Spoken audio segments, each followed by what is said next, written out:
હવે સમાચાર વિગતવાર।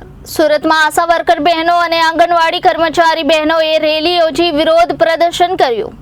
સુરતમાં આશા વર્કર બહેનો અને આંગણવાડી કર્મચારી બહેનોએ રેલી યોજી વિરોધ પ્રદર્શન કર્યું હતું। આંગણવાડી કર્મચારી સંગઠન દ્વારા 7 માંગણી સરકાર સમક્ષ કરવામાં આવી હતી। આશા વર્કર બહેનો દ્વારા 20 માંગણીઓ સાથે વિરોધ પ્રદર્શન કરવામાં આવ્યું હતું, જેમાં મુખ્ય માંગણી પગાર વધારા અને અન્ય સરકારી લાભો આપવા બાબત એવી કરાઈ હતી।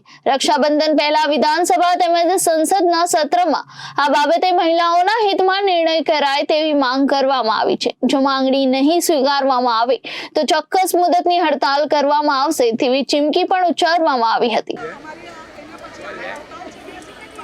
આંગણવાડી અને આશા વર્કરની જે મહિલાઓ છે તે સતત છેલ્લા સમયથી જે વિરોધ અને તેમની માંગ કરી રહ્યા છે, ત્યારે દ્રશ્યમાં જોઈ શકાય છે કે સુરતમાં આ પ્રમાણે સુરત જિલ્લામાંથી જે પ્રમાણેની જે મહિલાઓ છે તે અત્યારે આવી રહી છે અને આંગણવાડી જે અને આશા વર્કરના જે રીતે કર્મચારીઓનો સંગઠન તે અત્યારે આવી રહ્યા છે। ત્યારે કેટલાક લોકો સાથે વાત કરીશું। શું કહેશો, શું કારણે અત્યારે મોટી સંખ્યામાં મહિલાઓ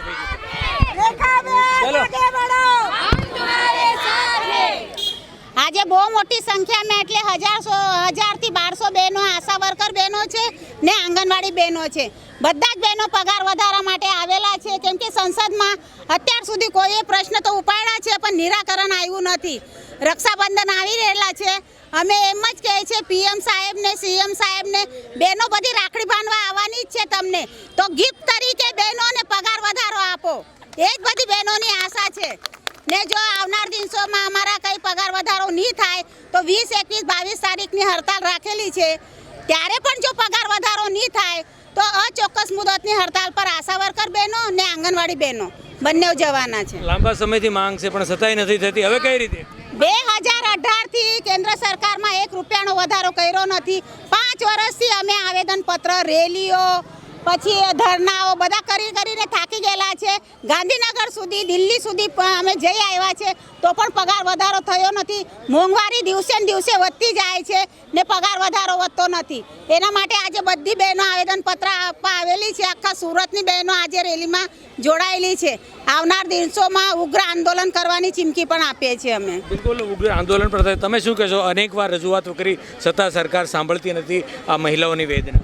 સાચી વાત છે કે આ મહિલાઓની વેદના એ લોકોને કેવી રીતે, જ્યારે તમે કામની બાબત આવે કે ગ્રાઉન્ડ લેવલ પર આજે તમે સર્વે કરવાના છે કે તમારી પોલિયોની કામગીરી છે કે તમારા વસ્તી ગણતરી સુધી છે, જેમાં તમે અમને યાદ કરો છો કે આંગણવાડી બહેનો પાસે જાઓ, પોલિયો છે, કોઈ બી આપણે કોરોના અંતર્ગત અમારી બહેનો ગ્રાઉન્ડ લેવલમાં આપણા જીવને જોખમ રાખીને કામગીરી કરી છે, તો તમારા ભાઈઓને દેખાતું નહીં કે તમારી બહેનોને પગાર વધારા કરો। 2018 હમણાં સંસદ સત્ર ચાલુ છે એટલે અમે એવું વિચારીએ છીએ કે સંસદ સત્રમાં જો અમારી બહેનોના આ રોષ ને અમારા રડતા આંસુ જો એ ભાઈઓને દેખાઈ જાય અને એમાં પગાર વધારા કરે તો એમને બહુ ધન્યવાદ છે। પણ આ લોકો જોઈ નહીં રહ્યા છે તો અમારી બહેનો બહુ રોષે છે। આ ચોક્કસ મુદ્દતની હડતાલ પર ઉતરવાના અમે મૂડમાં છે।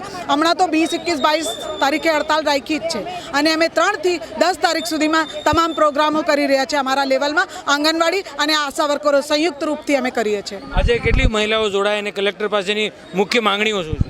અમે આજે 1000 બહેનો જોડાયા છે। આજની મુખ્ય માંગણી અમારા પગાર વધારા જ છે।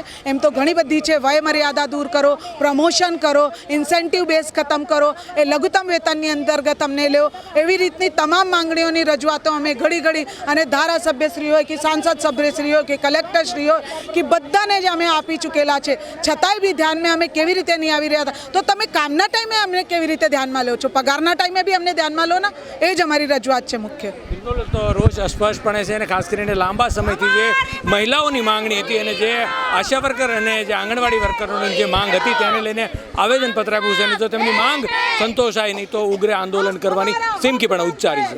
સહયોગી પરેશ સાથે Arvind Rathod, Janadesh news, Surat. Reporter Arvind Rathod, Janadesh news, Surat.